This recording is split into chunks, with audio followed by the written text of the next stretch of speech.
घने वन के बीच एक शांत आश्रम में रहती थी एक सुंदर और सरल हृदय वाली युवती शकुंतला।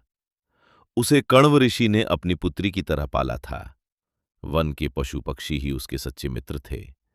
वह हर जीव से प्रेम करती थी और उसी प्रेम में उसका संसार बसता था। समय बीतता गया।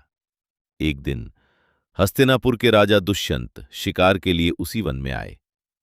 उनकी नजर एक सुंदर हिरन पर पड़ी। उन्होंने बिना देर किए उस पर तीर चला दिया। हिरन दर्द से तड़प उठा। तभी शकुंतला दौड़ती हुई वहां पहुंची। उसने घायल हिरन को अपने हाथों में संभाला। उसकी आंखों में आंसू थे। दुष्यंत ये दृश्य देखकर स्तब्ध रह गए। उन्होंने पहली बार किसी को पशुओं के लिए इतना प्रेम करते देखा था। उनका हृदय बदल गया। उन्होंने शकुंतला से अपनी गलती के लिए क्षमा मांगी। शकुंतला ने उन्हें क्षमा तो कर दिया, लेकिन एक शर्त रखी। यदि आपको अपनी गलती का एहसास है तो कुछ दिन यहां रहकर इस घायल हिरन की सेवा कीजिए। दुष्यंत मान गए। दिन बीतते गए और धीरे धीरे उनका मन शकुंतला के प्रेम और सरलता में बंधता चला गया। दोनों एक दूसरे से प्रेम करने लगे और एक दिन उन्होंने वन में ही विवाह कर लिया। विदा होते समय दुष्यंत ने शकुंतला को एक अंगूठी दी जिस पर उनका नाम अंकित था और वचन दिया, मैं जल्द ही लौटकर तुम्हें अपने साथ हस्तिनापुर ले जाऊंगा। लेकिन भाग्य को कुछ और ही मंजूर था। एक दिन महान ऋषि दुर्वासा आश्रम में आए। उन्होंने कई बार पानी मांगा, लेकिन उस समय शकुंतला अपने पति दुष्यंत के ख्यालों में खोई हुई थी। वह ऋषि की आवाज नहीं सुन पाई।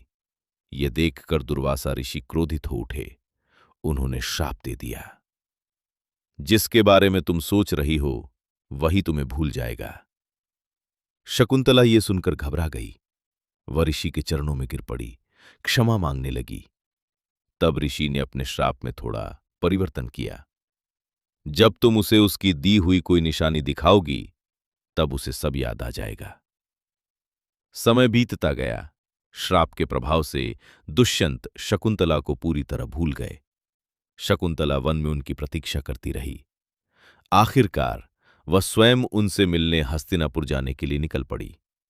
रास्ते में उसे एक नदी पार करनी पड़ी और उसी दौरान उसकी अंगूठी पानी में गिर गई।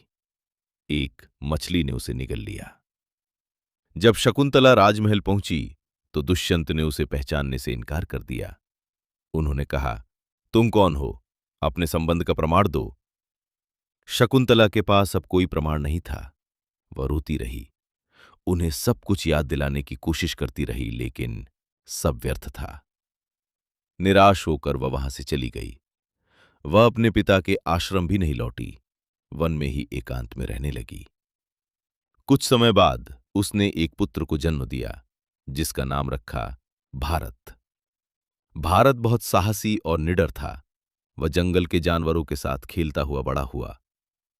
उधर एक दिन एक मछुआरे को एक अंगूठी मिली जो एक मछली के पेट से निकली थी।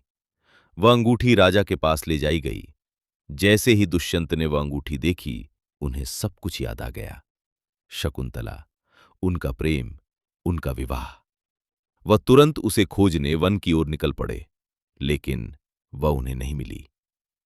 समय बीतता गया। एक दिन दुष्यंत फिर उसी वन में शिकार के लिए गए।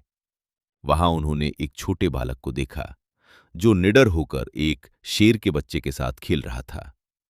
दुष्यंत ये देखकर आश्चर्यचकित रह गए। उन्होंने उस बालक से पूछा, तुम कौन हो? बालक ने गर्व से उत्तर दिया, मैं राजा दुष्यंत और शकुंतला का पुत्र हूं। ये सुनकर दुष्यंत की आंखों में आंसू आ गए। बालक उन्हें अपनी मां के पास ले गया और वर्षों बाद दुष्यंत और शकुंतला का मिलन हुआ। वह दोनों अपने पुत्र भारत के साथ हस्तिनापुर लौट आए और वही बालक आगे चलकर एक महान सम्राट बना जिसके नाम पर इस देश का नाम पड़ा भारत। ये कहानी हमें सिखाती है कि सच्चा प्रेम चाहे कितनी भी परीक्षाओं से गुजरे, अंत में अपना रास्ता ढूंढ ही लेता है।